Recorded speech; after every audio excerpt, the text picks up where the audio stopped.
நீங்க எல்லாமே நான் இல்ல. இந்த F1 கார் ரேஸ் யாரா பார்த்துருக்கீங்களா? F1 கார் ரேஸ் தெரியுமா?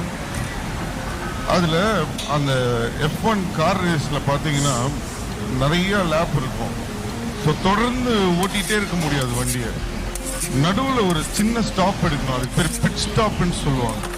ஏன்னா அங்கே நிறுத்தினா தான் திருப்பி ஃபியூயலை ஏற்றணும், தேஞ்சு போன டயரை மாற்றணும், திருப்பி நம்மளை ரெடி பண்ணணும்.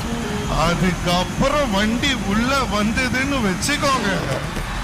என்னைக்கும் சொல்றேன், இப்போவும் சொல்றேன், ஃபர்ஸ்ட் யாரு முன்னாடி போறான்றது முக்கியமே இல்ல, லாஸ்ட்ல யாரு ஃபர்ஸ்ட் வர்றான்றது தான் முக்கியம்.